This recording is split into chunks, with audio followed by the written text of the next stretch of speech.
আন্তর্জাতিক ক্রিকেটে 1 বছর বল করতে পারবেন না সাকিব আল হাসান। বোলিং অ্যাকশন পরীক্ষায় ফেল করায় এই সিদ্ধান্ত বাধা নেই ব্যাটিংয়ে। শিগগিরই নির্বাচনী রোড ম্যাপ, দ্রুতই ফিরবে আস্থা বললেন পররাষ্ট্র উপদেষ্টা। রেমিটেন্স ও রপ্তানি আয়ে সুখবর দিলেন গভর্নর। নির্বাচন হলে কেটে যাবে দেশের চলমান সংকট বললেন মির্জা ফখরুল। ট্রাম্পের ন্যাশনাল প্রেয়ার ব্রেকফাস্টে বিএনপিকে আমন্ত্রণ। হঠাৎ ভ্যাট বৃদ্ধিতে বাড়বে মূল্যস্ফীতি বলছে ঢাকা চেম্বার। অধ্যাদেশ বাতিল ও ট্রাক সেল ফের চালুর দাবি জাতীয় নাগরিক কমিটির। এবং ভারতের কাঁটাতারের বেড়া নির্মাণের চেষ্টায় উত্তেজনা বাড়ছে। চাঁপাইনবাবগঞ্জ সীমান্তে বিএসএফ এর গুলিতে আহত এক বাংলাদেশি।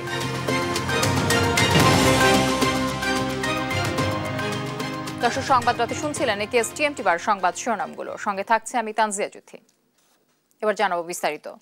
দীর্ঘ 18 বছরের বর্ণাঢ্য ক্যারিয়ারে প্রথমবারের মতো বোলিংয়ে নিষিদ্ধ হলেন টাইগার অলরাউন্ডার সাকিব আল হাসান। 1 বছর মাঠে নামতে পারবেন না বল হাতে, তবে করতে পারবেন ব্যাটিং। গত 21 ডিসেম্বর চেন্নাইয়ে আইসিসি অনুমোদিত সেন্টারে দ্বিতীয়বারের মতো বোলিং অ্যাকশন পরীক্ষা দেন সাকিব।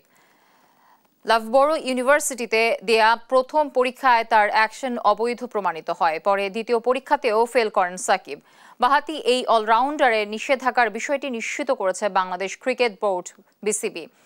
ইংল্যান্ডের কাউন্টি ক্রিকেট চ্যাম্পিয়নশিপে সারের হয়ে খেলার সময় সাকিবের বোলিং অ্যাকশন নিয়ে প্রশ্ন ওঠে। 2 ইনিংসে 63 ওভার বল করে 9 উইকেট নেন তিনি। আম্পায়ারদের সন্দেহ তৈরি হওয়ায় বিতর্কের সূত্রপাত। আইসিসির নিয়ম অনুযায়ী যদি বোলারের মনে হয় পরীক্ষার রিপোর্টে ভুল আছে, তাহলে তিনি চ্যালেঞ্জ জানাতে পারবেন। তবে পরপর 2 বার ব্যর্থ হওয়ার ফলে 1 বছরের জন্য বোলিংয়ে নিষিদ্ধ হওয়ার পাশাপাশি কোনো নতুন পরীক্ষার সুযোগও পাবেন না তিনি।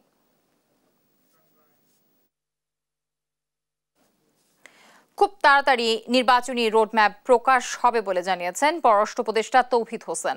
এতে রাজনৈতিক অস্থিরতা কেটে গিয়ে বিনিয়োগকারীদের আস্থা ফিরবে বলে মনে করেন তিনি। আর বাংলাদেশ ব্যাংকের গভর্নর আহসান এইচ মনসুর জানান, দুর্নীতি ও অর্থ পাচার বন্ধ হওয়ায় রেমিটেন্স প্রবাহ বেড়েছে। দেশে বর্তমানে 4 মাসের ব্যয় নির্বাহের মতো রিজার্ভ আছে উল্লেখ করে আতঙ্কিত না হওয়ার আহ্বান জানান তিনি। জান্নাতুল মোহনার রিপোর্ট। শনিবার সকালে রাজধানীর এক অভিজাত হোটেলে সেন্টার ফর এনআরবি আয়োজিত ব্র্যান্ডিং বাংলাদেশ ওয়ার্ল্ড কনফারেন্স উদ্বোধন করেন পররাষ্ট্র উপদেষ্টা তৌহিদ হোসেন এবং Bangladesh bank governor Ahsan H Mansur. Governor জানান, গেল 5 মাসে রেমিটেন্স বেড়েছে 3 বিলিয়ন আর রপ্তানি বেড়েছে $2.5 বিলিয়ন। দুর্নীতি ও অর্থ পাচার বন্ধ হওয়ায় প্রবাস আয়ে সুবাতাস বইছে বলে মনে করেন তিনি। প্রবাহ সেটা বেড়ে গেছে, যেটা দুবাই থেকে পাচার হয়ে যেত হুন্ডির মাধ্যমে ইত্যাদির মাধ্যমে, সেই জায়গাটায় আমাদের একটা উন্নতি আমরা দেখতে পাচ্ছি। গুড গভর্নেন্স হওয়াতে দুর্নীতি কিছুটা হলেও কমে যাওয়ার কারণে আজকে আমাদের এই রেমিটেন্সের পরিমাণটা বেড়েছে। কেন্দ্রীয় ব্যাংকের চুরি যাওয়া রিজার্ভের 80% ফিরিয়ে আনা হয়েছে বলে জানান গভর্নর। বিগত সরকারের পাচার করা অর্থ ফিরিয়ে আনতে প্রবাসীদের সহযোগিতার পাশাপাশি বিদেশি আইনজীবী নিয়োগের কথাও জানান তিনি।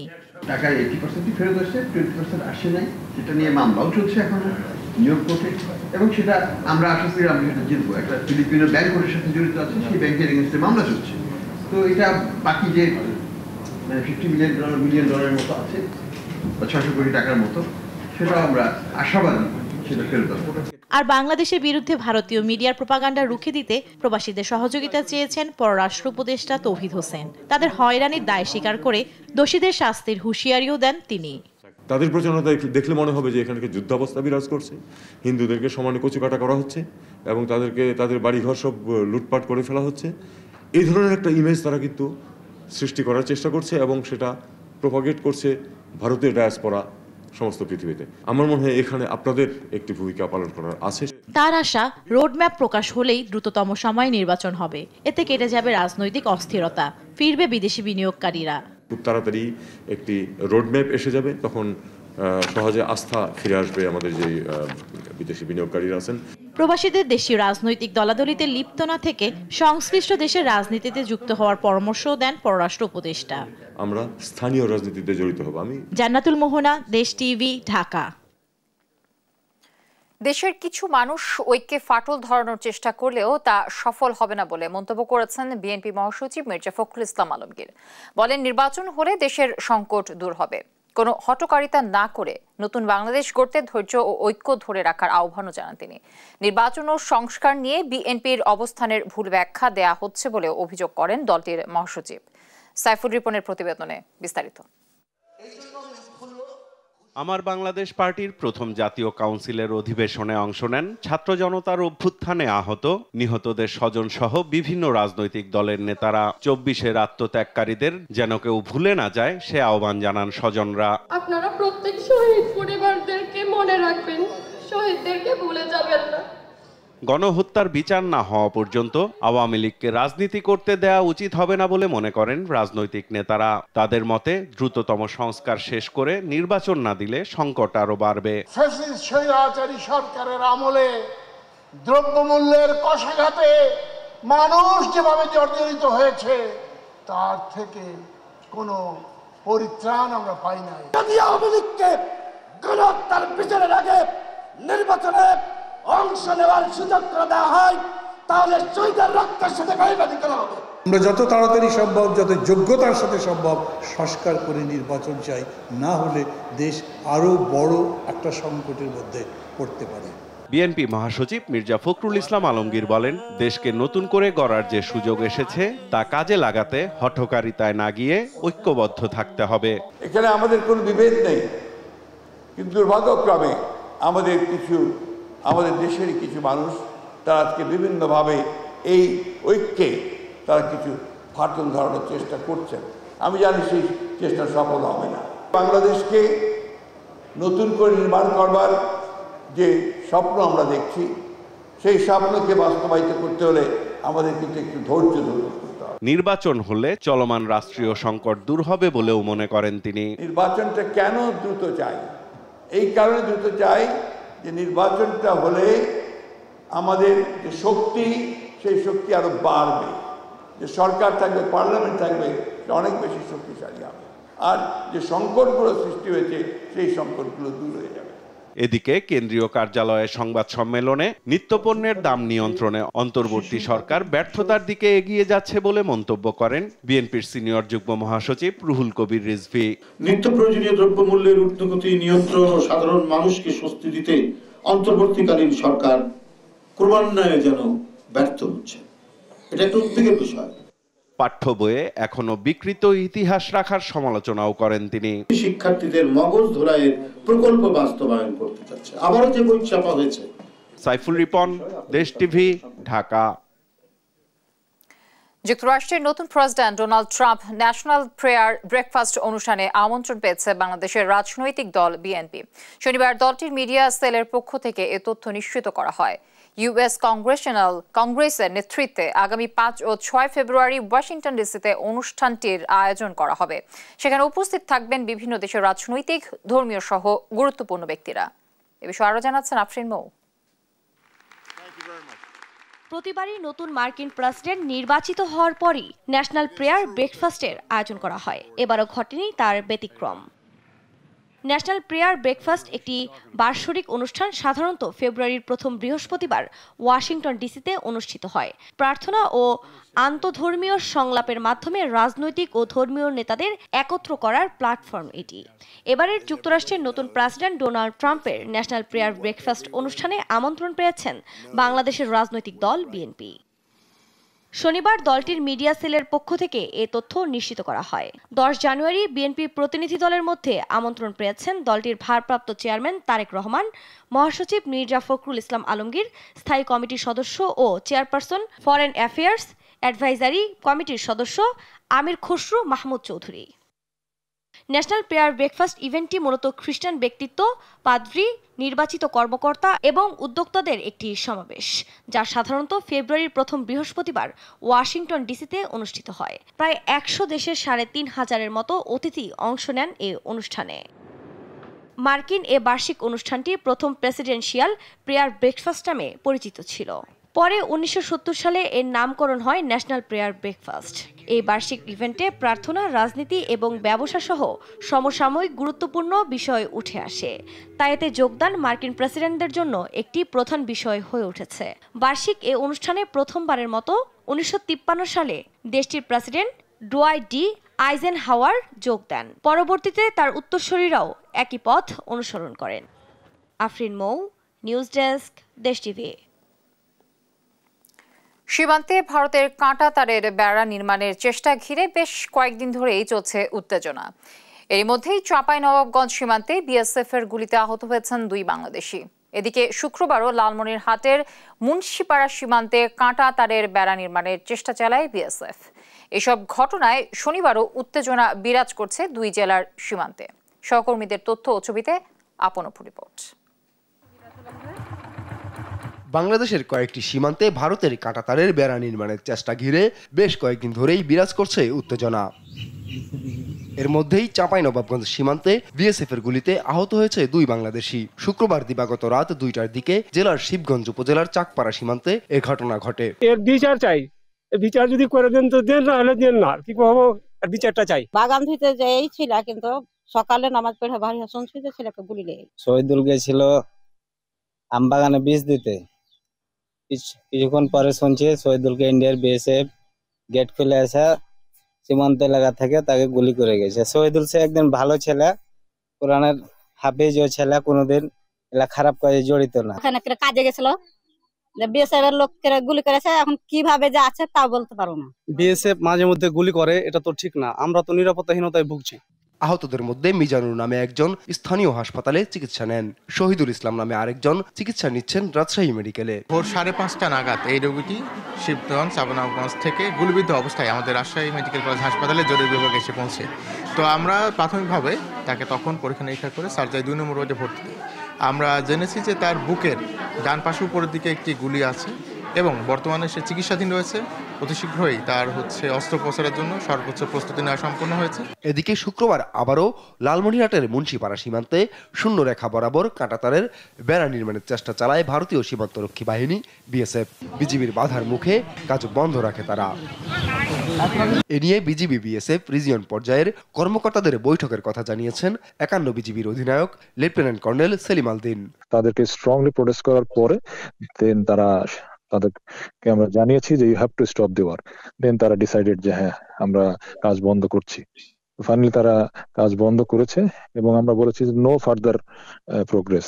কোন জায়গায় কি প্রবলেম, কেন এই জায়গাতে করা যাচ্ছে, জিরো লাইনের থেকে 150 মিটার ভিতরে আসতে পারছে, যেতে পারছে না কেন, জিরো লাইনে কেন করছে, কেন পিছনে আসছে না 150 মিটার, তাদের এই ফল্ট গুলো আমরা বের করে তাদের সাথে আবার বসে ফাইনালি বড় লেভেলের যে ডিসিশন আমরা কালকে আমাদের রিজন কমান্ডার লেভেলে, আইজি লেভেলে কালকে মিটিং আছে, তার আগে আমরা এখানকার ফিডব্যাকটা দিব, গ্রাউন্ডের পিকচার, তারপরে হয়তো একটা ফাইনাল ডিসিশন হবে যে এটা নিয়ে কি করা যায়। এসব ঘটনায় শনিবার উত্তেজনা বিরাজ করছে 2 দেশের সীমান্তে।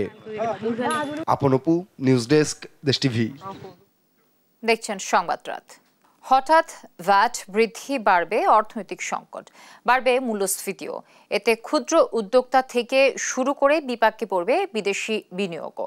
গণমাধ্যমের সঙ্গে মত বিনিময়কালে এমনটাই জানালেন ঢাকা চেম্বারের নবনির্বাচিত প্রেসিডেন্ট তাসকিন আহমেদ।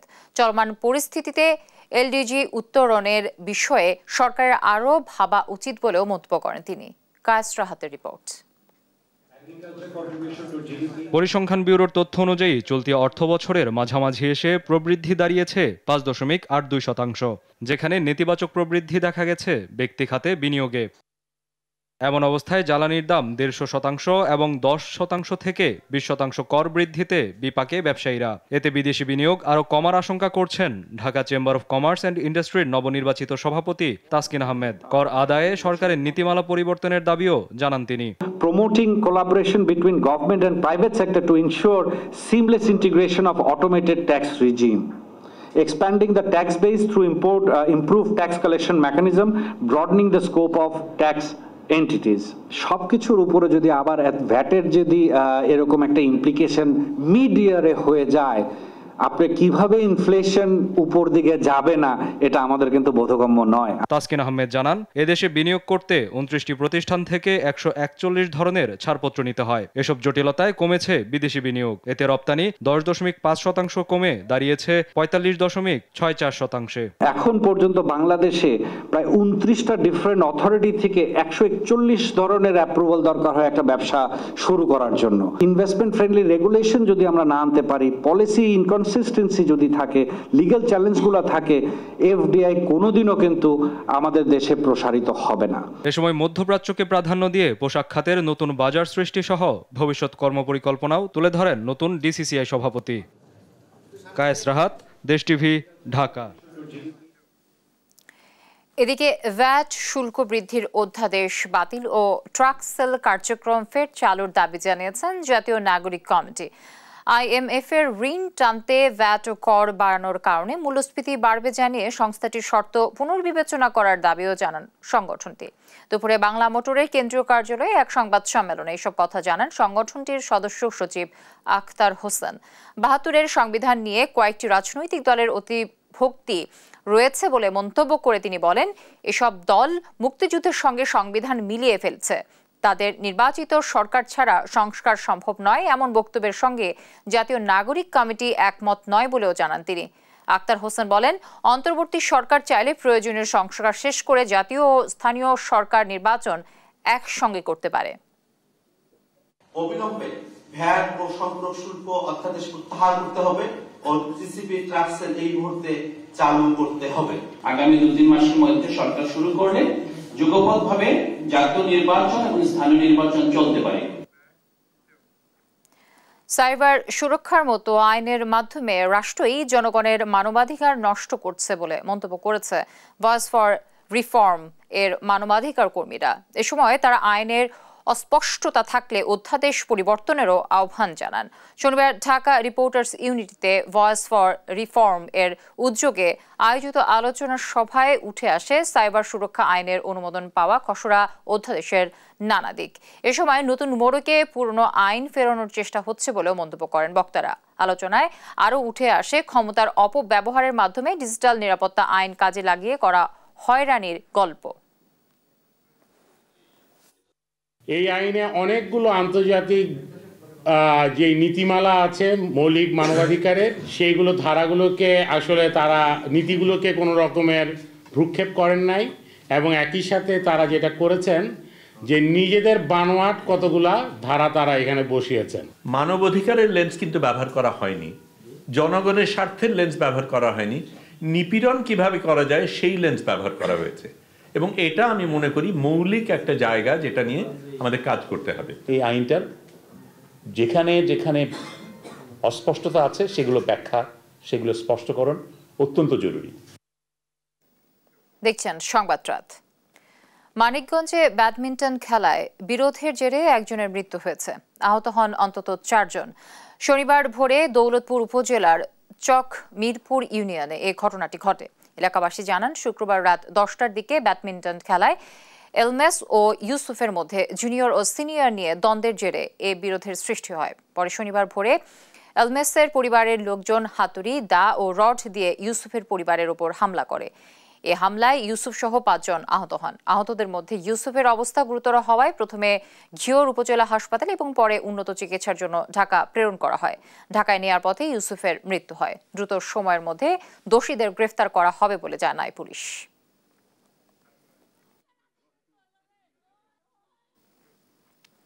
দীর্ঘদিন পর বগুড়ায় শিবিরের সাবেক কর্মী, সাথী ও সদস্যদের মিলন মেলা অনুষ্ঠিত হয়েছে।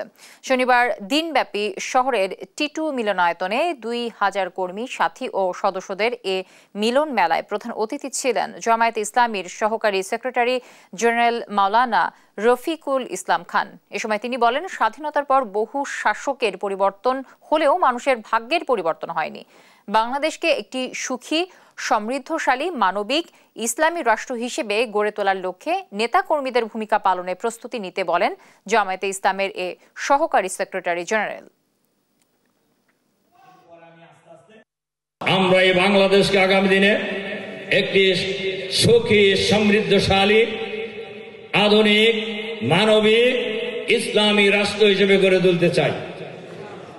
আর সেই মহান আন্দোলনের চূড়ান্ত পর্যায়ে বগুড়া শহর জামাত শিবির ঐতিহাসিক ভূমিকা পালন করবেন ইনশাআল্লাহ।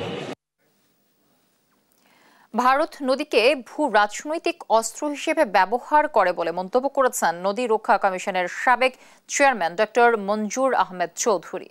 শনিবার দুপুরে নদী ও প্রকৃতি সুরক্ষা বিষয়ক সংগঠন তরির আয়োজিত নদী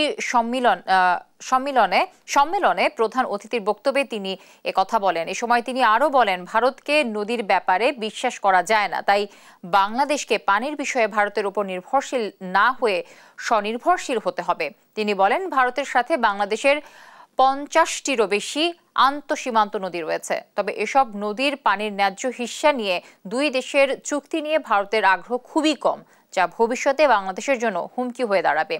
তাই ভারতের উপর নির্ভরশীল না হয়ে বর্ষাকালে পানি ধরে রাখতে ডেল্টা প্রকল্প গ্রহণ করতে হবে বলে জানান তিনি। তিস্তা এবং গঙ্গায় পানি কমিয়ে দিয়েছে, তার ফলে আরো কম আসে। এই জিনিসটাকেই ভারত কিন্তু জিও পলিটিক্যাল উইপন হিসেবে ইউজ করে। বাংলাদেশের চারিদিকে ভারতের কমপক্ষে 50টা ড্যাম, ব্যারাজ এবং অন্যান্য হাইড্রোলিক স্ট্রাকচার আছে। এর মাধ্যমে কিন্তু তারা বাংলাদেশের পানি যখন আমাদের বেশি দরকার তখন কম দেয়, যখন কম দরকার তখন বেশি দিয়ে আপনার নানাবিধ জটিলতা সৃষ্টি করে। ভারত একটা অবিশ্বস্ত বন্ধু, ভারতকে নদীর ব্যাপারে বিশ্বাস করা যায় না। আপনি দেখবেন যে কিভাবে এই গঙ্গা চুক্তি নিয়ে গন্ডগোল পাকায়। দেখছেন সংবাদ রাত।